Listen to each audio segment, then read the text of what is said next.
We're told that Chris's regular rate is $18 per hour if she works 40 hours or fewer per week, $6 more than her regular pay if she works overtime, and twice the overtime rate if she works over the weekend. Chris worked 50 hours last week, and 5 of the overtime hours were on the weekend. How much did she make that week?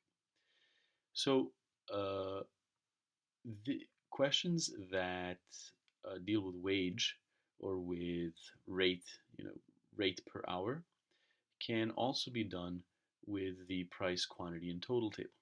Let's see how. So to do this question, we'll first set up the table. So we have price, quantity, total.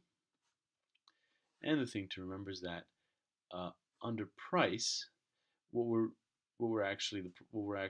the rate, the price that we're dealing with is the wage. This is the price per hour of labor in this case because we're dealing with price per hour, but you could have price per day, price per week. It doesn't matter. It's the rate at which you pay someone, the wage. Quantity in this case is the time or the number of hours, and the total is the total pay. So your wage times the number of hours, or hours in this case, but other units of time. The wage times the time gives you your total pay. So just like before, price times quantity equals the total. So what we'll do here is we'll keep track of what we're told. Chris's regular rate, so the regular rate is $18 per hour. She works 40 hours or fewer per week. $6 more than her regular pay. So overtime is $24 per hour. And twice the overtime rate if she works over the weekend. So the weekend is going to be twice the overtime rate, or 48. Chris worked 50 hours last week, and 5 of the overtime hours were on the weekend. So we know that we'll put a 5 here. That's the amount of hours worked on the weekend.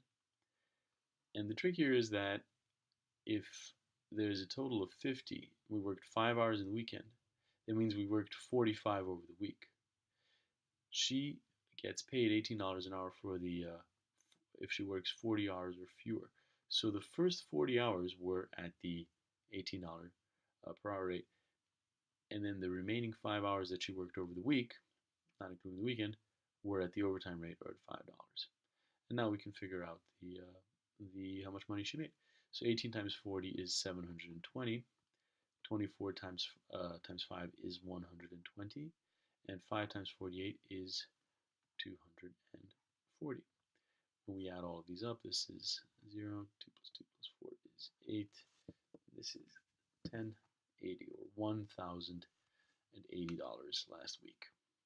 So once again, wage questions, questions where you're paying workers or paying usually workers if it's wage, um, can be set up using the price, quantity, and total table, where the price is the wage, what you're paying per hour, per day, per week.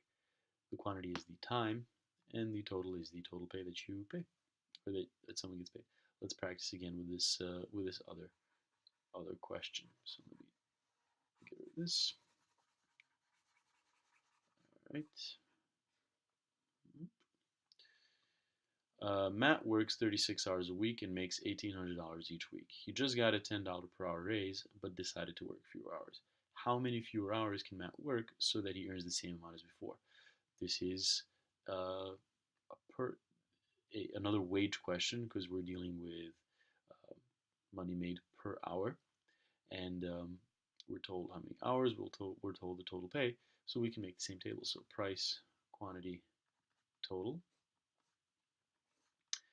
and we'll say, okay, originally Matt works 36 hours a week, so that's the quantity. If you remember, this is the wage, and this is the total pay.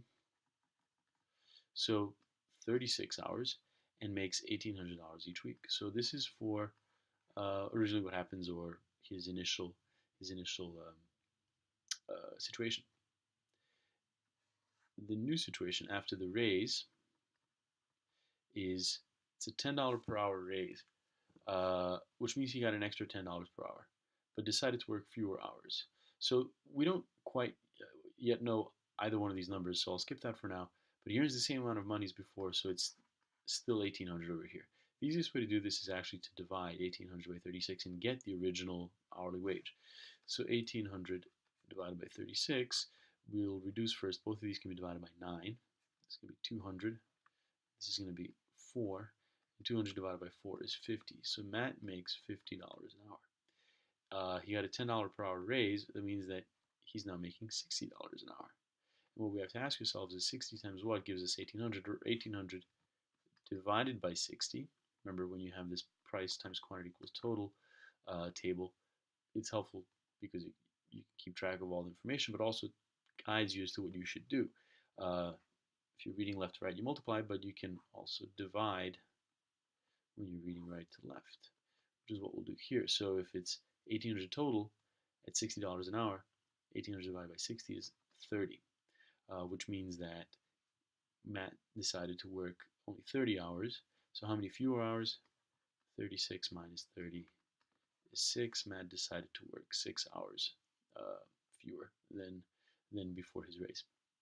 So just to recap, you can use the price, quantity, and total table, which is a table we use when there's unit price questions, when you're buying or selling stuff that each unit costs the same, like apples are 30 cents each, or DVDs are 11 bucks each, or something like that.